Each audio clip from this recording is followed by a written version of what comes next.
Glória a Deus. Aleluia. Queridos, a paz do Senhor. Amém. Glória a Deus pela vida de vocês, pela oportunidade que Jesus nos concede de estarmos aqui juntos. Aproveitando que vocês estão de pés, segure a sua Bíblia. Nós vamos ler o texto que está inserido no livro de Neemias, no capítulo de número 6 e no versículo de número 16. Neemias capítulo 6, versículo de número 16. Aleluia.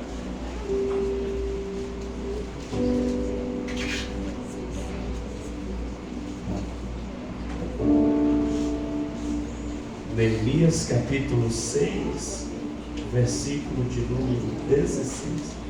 Está escrito assim. Eu estou usando aqui essa versão King James. Diz assim: sucedeu que, tendo ouvido todos os nossos inimigos e todos os pagãos que estavam junto a nós, ficaram muito desanimados aos seus próprios olhos, porque perceberam que esta obra fora feita pelo nosso Deus. Aleluia. Amém. Pode se assentar. Glória a Deus. Obrigado, pastor Alain, pela oportunidade de estar com vocês. Pastor Alain é um amigo que o Senhor nos deu. A todos os pastores aqui, obreiros, essa igreja tão amável, os irmãos que me acompanham, Deus abençoe vocês de uma forma muito especial. Com a permissão do pastor, agora o ano que passou, eu escrevi um livro. Depois de tanto o Senhor falar comigo, eu comecei a escrever esse livro. As pessoas que me conhecem sabem que Deus, sempre perguntei a Deus por que Ele me tira da igreja, me leva por todo o Brasil a pregar, sendo que eu tenho uma igreja. Deus sempre disse comigo que me chamou para falar com pessoas que carregam uma chamada. E o ano passado isso foi incendiando no meu coração, e eu escrevi um livro sobre o tema Provados no Lugar do Propósito, a chamada de Gideão. Nesse livro eu falo de algo que eu percebi de Gênesis a Apocalipse em todas as pessoas que carregam uma chamada. Logo de início tem uma mensagem aqui que eu nunca preguei, mas tem um esboço dela logo no início, onde eu falo que toda pessoa que carrega uma chamada, ele não vive a chamada sem passar por pelo menos 3 fases, que são ela: a caverna, o lagar e o altar. A caverna é o lugar que Deus te esconde, porque Deus tem um momento certo de apresentar. O lagar é o lugar que Deus te coloca e todo mundo diz que ali não dá para fazer e ali não vai acontecer. Esse é o segundo ciclo que você vai ter que romper, mostrar que pode fazer em um lugar onde todo mundo está dizendo que não dá. O terceiro é o altar. O altar é o lugar do sacrifício e da intimidade. Só depois dessas 3 fases, Gideão vai viver o que Deus tem para ele e com ele. Esse livro, Deus nos surpreendeu. Sempre falei ao Ezra, todo mundo, eu não tenho nome de escritor, eu sou pastor, mas em 3 meses nós vendemos mais de 1000 cópias. Todos os dias recebo mensagem de pessoas que dizem para mim que a sua chamada foi destravada enquanto liam esse livro. Eu recebi ainda ontem o testemunho de uma moça que dizia: a minha vida mudou depois que eu li esse livro. E no final, esse livro vai estar aí fora para te abençoar. Eu tenho algumas bíblias também da versão que eu gosto, que é a versão King James, é uma versão mais próxima do original. E você está começando o ano, e você tem a oportunidade de investir no seu ministério, na sua chamada, e viver algo que Deus tem para a sua casa. Pois bem, vamos à palavra do Senhor.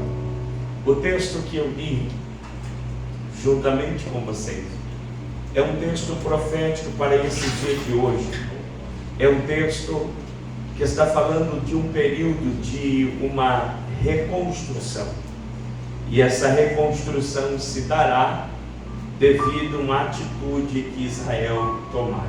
Quando eu estava aqui, eu ouvi umas irmãs cantando aqui, dizendo que a glória da segunda casa seria maior do que a primeira. Esse texto que eu li vai mostrar um tempo de uma glória que vai superar a que eles viveram no início. Neemias está falando de uma reconstrução.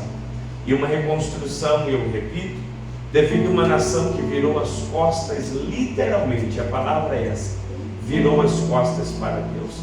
Uma nação que diz, para que culto, para que semana profética, para que servir da igreja, para que isso? É mais um povo mais ou menos assim. Esse povo distanciou de Deus a tal ponto que Ezequiel tem uma visão, e ele diz que viu que a glória de Deus que habitava no meio deles, saiu do meio deles e habitou nas montanhas do lado de fora. Quando Jeremias está olhando para a situação que eles estão, e Jeremias está lamentando, ele narra algo em Lamentação capítulo 5, porque diante do não ouvir a voz de Deus, Deus o permite que eles fossem levados e fossem colocados em cativeiro, e nós conhecemos como cativeiro babilônico. O cativeiro não é um lugar para Deus os matar, o cativeiro é um lugar para Deus resgatar o que morreu dentro deles. Tanto que o cativeiro, eles vão vivenciar algumas coisas que não viviam mais. Eu prego uma mensagem dizendo que é melhor estar em deserto, mas ter os céus abertos, do que estar dentro de palácios com os céus fechados. Lá fora, eles vão voltar a ouvir Deus falar. Lá fora, eles vão voltar a ter desejo de estar na presença do Senhor. Quando Lamentação é o texto que mais define o que Israel está vivendo, onde ele diz, ele começa narrando a situação do povo. Ele diz, os jovens estão servindo como escravos, os velhos não têm prazer de ir mais aos portões para cantar. E ele começa a narrar, ele diz assim, a coroa que estava na nossa cabeça caiu, perdemos a autoridade. Ele diz, o nosso coração está fraco, os nossos olhos estão turvos, perdemos a visão, há uma fraqueza dentro de nós.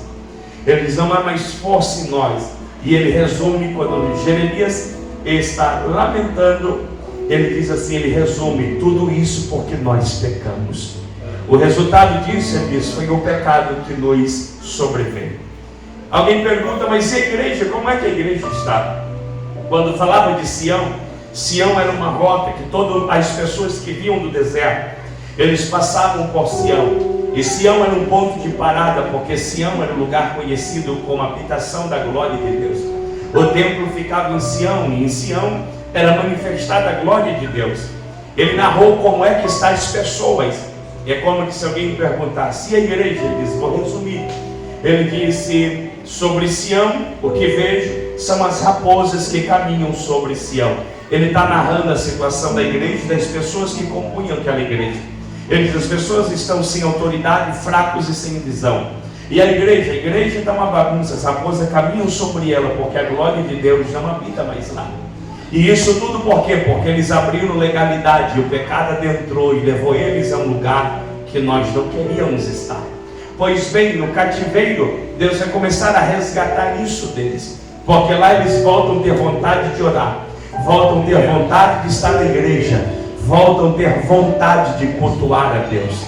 E quando eles têm essa vontade, é o próprio Lamentação de Jeremias que narra, que eles fazem uma oração, e ele disse, Senhor, converte-te a nós, e nós converteremos a ti. Eles estão dizendo, volta a olhar para nós, e nós voltaremos a olhar para ti. Porém não foi Deus que virou as costas, quem virou foi eles. E eles vão dizer uma palavra lá embaixo que vai mexer com os céus. Quando ele diz, renova os nossos dias atuais como antes. Eles estão dizendo, estou com vontade de viver nesse tempo que a gente viveu lá atrás.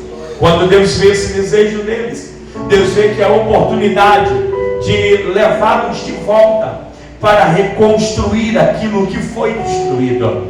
Através do seu ungido Ciro, alguém que Deus escolheu, Deus vai autorizar que eles voltassem. E vai voltar um grupo de judeus, liderados por Zorobabel. Eles vão voltar para suas casas. Quando eles voltam e vê a situação que estava a casa do Senhor, o lugar que eles habitavam, eles vão chorar. porque eles vão ver que não era mais o ambiente que eles conheciam. E alguém disse: vamos levantar o templo. Mas Zorobabel, direcionado pelo Espírito de Deus, disse: não dá para levantar o templo sem primeiro levantar e reconstruir o altar que está derribado. Tudo começa pelo altar. Ele disse: vamos reconstruir o altar. E eles começam a reconstruir o altar. Eles começam a levantar o lugar da intimidade, o lugar da comunhão. Eles começam a levantar o lugar que ora estava destruído. Era o lugar do sacrifício. Era o lugar de Deus ouvi-los. Era o lugar de Deus respondendo. Quando eles levantam o altar, e o altar está levantado, ele diz: está na hora agora de levantar o templo. Depois do altar, a gente vai ao templo. Diga comigo: depois do altar, diga o templo. Eles começam a levantar o templo. E à medida que eles começam a levantar o templo, a Bíblia diz que os samaritanos vão se apresentar. E quando os samaritanos se apresentam, o samaritano vai dizer mais ou menos assim, pastor Alain: olha, a gente está com vontade de ajudar a levantar o templo. A gente quer ajudar essa reconstrução. Parece que eu estou vendo Zorobabel olhando para essas pessoas e dizendo assim: ó, eles ajudaram a levantar o altar. E alguém disse: não, os samaritanos não se apresentaram quando a gente estava levantando o altar. Então dispensa a ajuda dele. Eu quero levantando o templo que estava comigo levantando o altar.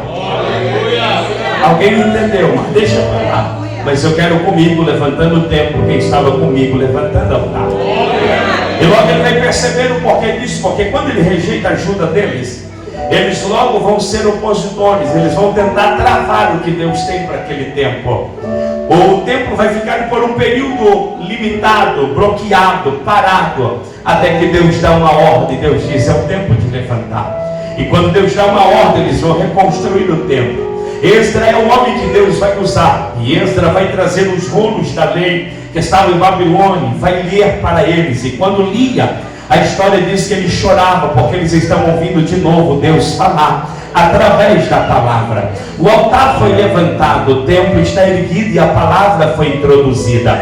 Eu repito: o altar está levantado, o templo está erguido e a palavra foi introduzida. Tem tudo isso, mas quando alguém olha para o lado de fora, vê os muros derribados, vê as portas destruídas, tem altar construído, tem templo levantado, tem palavra inserida, mas tem muita brecha, porque os muros estão derribados, as portas foram fendidas.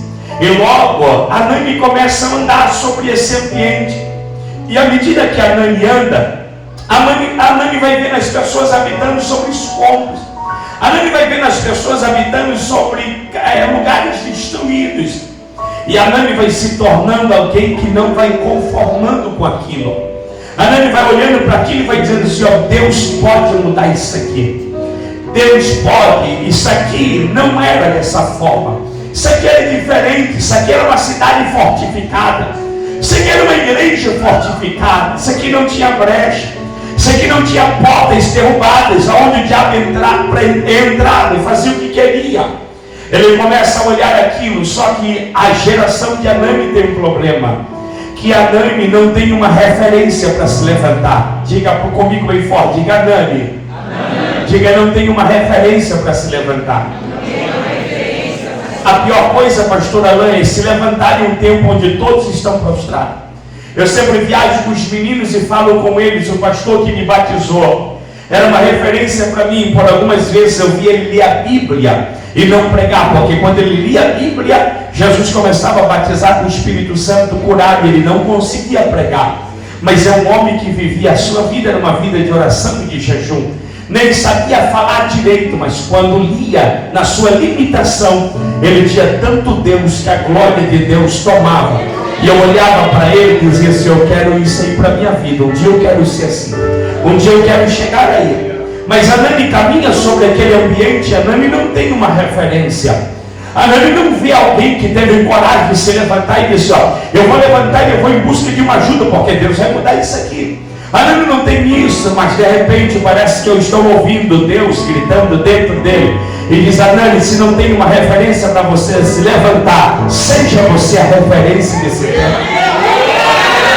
Eu estou todo arrepiado aqui, eu estou tentando fazer você entender. Anani, se não tem uma referência para você se levantar, seja você a referência. Porque a desculpa de alguém é: eu não vejo ninguém mais que vive uma vida de oração, de jejum, de palavra. Não vejo. Se você não vê, seja você essa referência. Seja você essa pessoa que vai marcar o seu tempo, que vai marcar a sua geração. De repente ele se levanta. E quando ele se levanta para ir em busca de ajuda. E não é fácil o tempo que ele vai se levantar. Não é fácil. Porque o tempo que ele vai se levantar é um tempo que não se tem ajuda.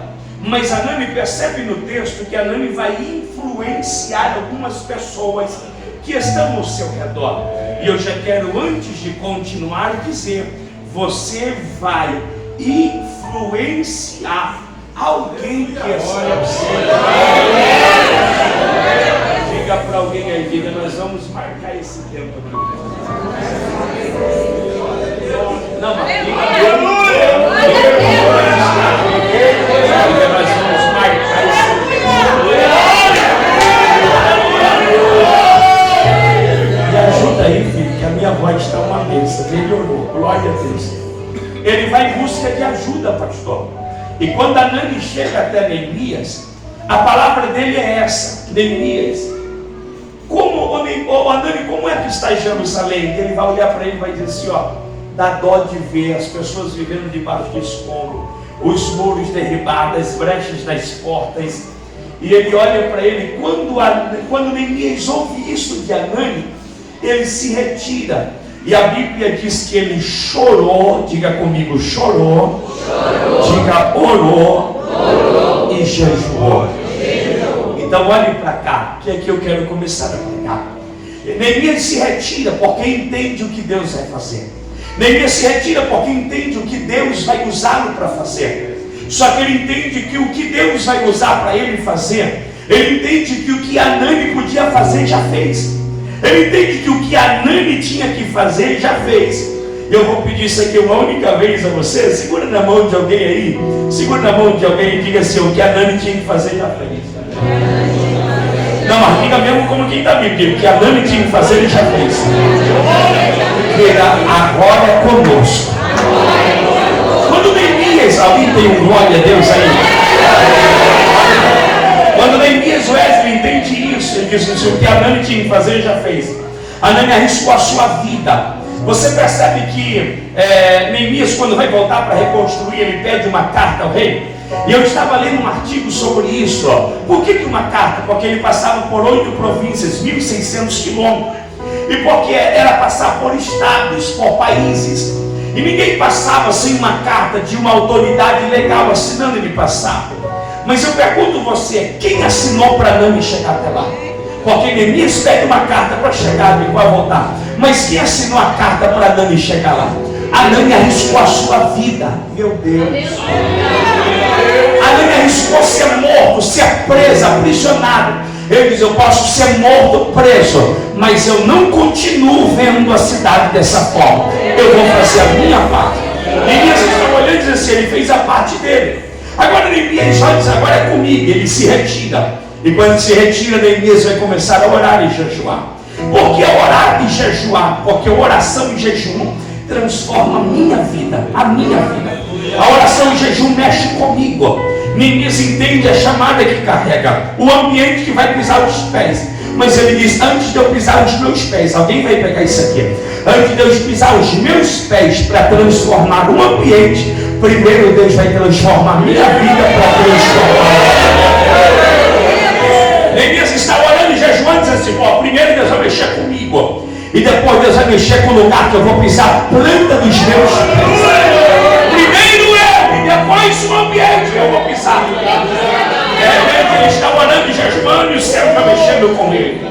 E de repente está ele diante do rei pedindo uma autorização.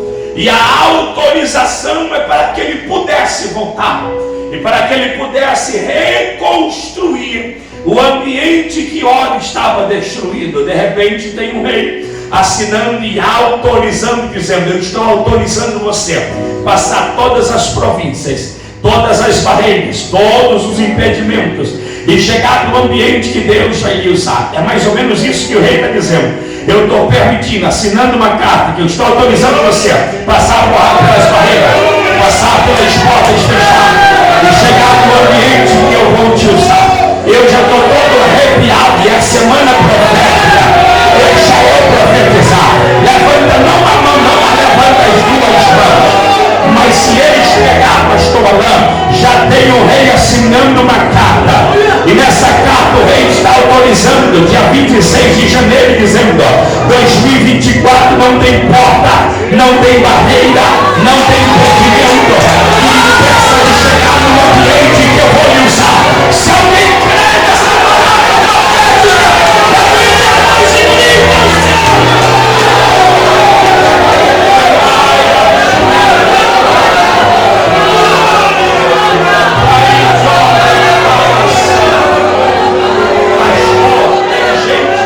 inimigos.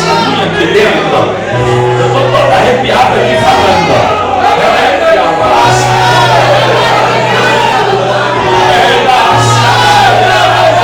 Eu, pastor Ney, sou o primeiro que pega essa palavra, porque eu disse: Deus, eu entrei esse ano e eu não aceito porta fechada, eu não aceito o demônio bloqueando o que o Senhor tem para minha casa, eu não aceito o homem colocando a mão dizendo: você não pode entrar aqui. Não. Eu estou diante de quem manda.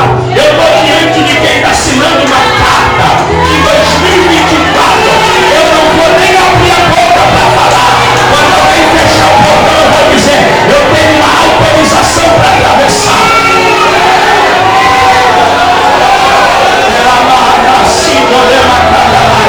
Eu vou falar porque o Espírito de Deus me impulsiona.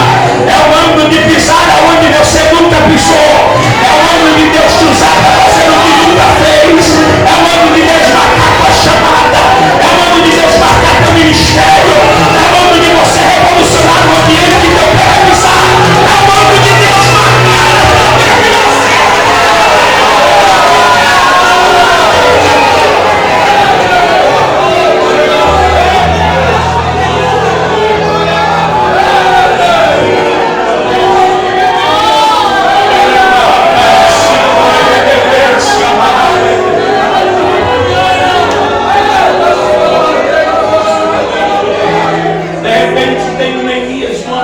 Deus quer.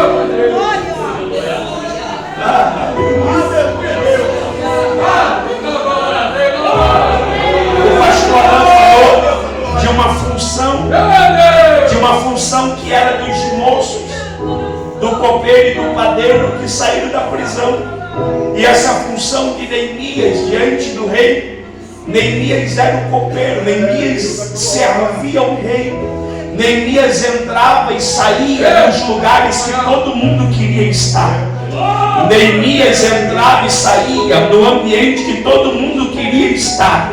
Mas agora Deus vai colocar ele no ambiente que ninguém queria estar. Eu vou fazer você entender. Quem é que não quer estar no palácio servindo o rei? Quem é que não quer isso? Agora, quem é que quer estar no meio de campo de batalha levantando o muro? Quem é que quer isso? Mas isso é a chamada de Deus. Quando Deus pega alguém, Deus arranca você do ambiente que você quer ficar, e Deus leva você para um ambiente que Deus quer te usar. Deus arranca você do ambiente que todo mundo queria estar e te leva para um ambiente onde Deus quer te usar. E aí você até pode dizer como Neemias. Imagina Neemias dizendo: mas eu sou copeiro, minha profissão é copeiro, desaprendi tudo que eu sei fazer é copeiro. Como é que eu vou levantar muro se não tem nada a ver trabalhar com construção com trabalhar de copeiro? Eu sei preparar comida, bebida do rei, mas eu não sei levantar muro. Eu não sei. Imagina Neemias diante desse desafio, mas os céus gritando para ele dizendo: